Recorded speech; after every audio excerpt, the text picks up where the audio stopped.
Selamat pagi buat teman-teman yang baru menonton. Ya, gue mau cerita sedikit seputar dunia persopiran, khususnya di Indonesia. Kalau bilang lowongan sopir nih di Indonesia sih cukup banyak ya sebetulnya, asal kita mau dan bisa, ya kan. Bisa dalam artian berpengalaman bawa mobil ya. Ada contohnya, ada supir pribadi bisa, supir ekspedisi bisa, supir apa lagi, banyak ya. Supir tuh, lowongan supir tuh banyak. Nah, yang jadi permasalahan adalah di Indonesia ini harus berpengalaman, minimal bisa lah tuh. Dan juga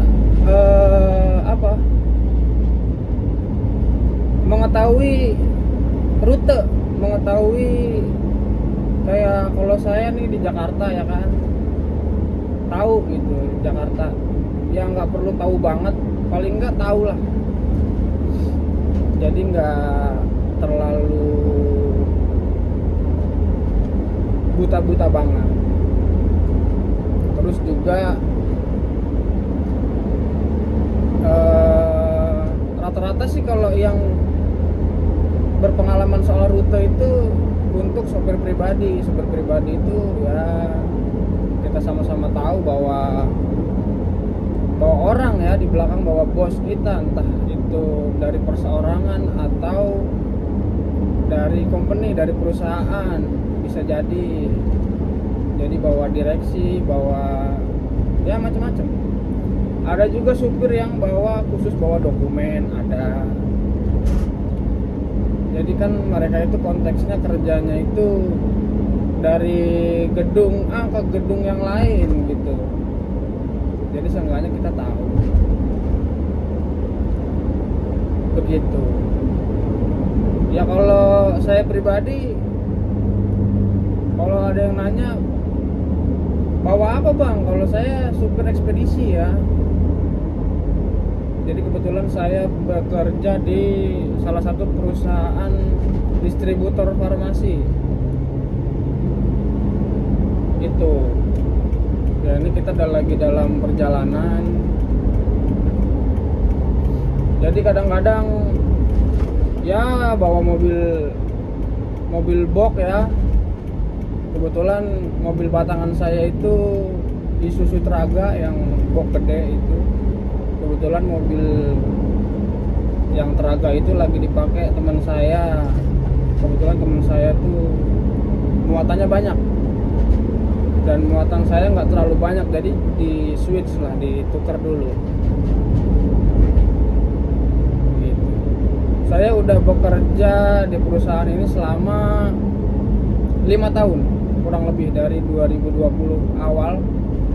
Di Januari 2020 saya awal masuk ya, sampai sekarang masih di perusahaan yang sama gitu. Begitu ya kira-kira. Mungkin kalau ada pertanyaan apa mengenai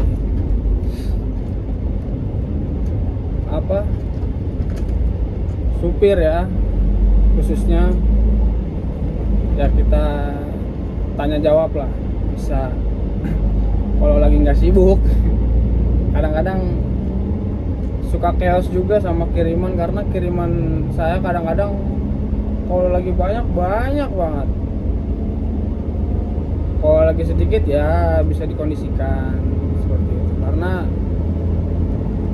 saya pribadi kerjanya itu ngejar waktu ya, karena saya ngirim obat, alkes, alat kesehatan ke rumah sakit, apotik, toko obat, dan lain-lain. Kenapa kejar waktu? Karena rumah sakit itu khususnya kadang bukanya pagi sampai tutupnya dia sore, ada yang jam 3, jam 4 atau jam 5 ya. Belum lagi jadi di dunia farmasi itu ada istilah Cito. Cito itu obat yang harus segera dikirim karena kebutuhan khusus ya. Jadi kita benar-benar kejar waktu. Kita harus bisa estimasi dari kantor ya, dari gudang itu ke rumah sakit A berapa menit, belum kepotong macetnya dan lain-lain. Itu kita harus memahami, harus menguasai medan. Kalau di jalurnya kita macet, kita harus cari jalur alternatif. Seperti itu kira-kira. Ya mungkin segitu dulu video dari saya ya. Barangkali ada masukan atau arahan ya, karena ini video pertama saya. Mudah-mudahan kita bisa sama-sama berkembang. Semangat para pejuang nafkah ya kan. Intinya jangan mengenal gengsi. Apapun pekerjaanmu ya jalanin aja dengan ikhlas, dengan penuh semangat. Terima kasih.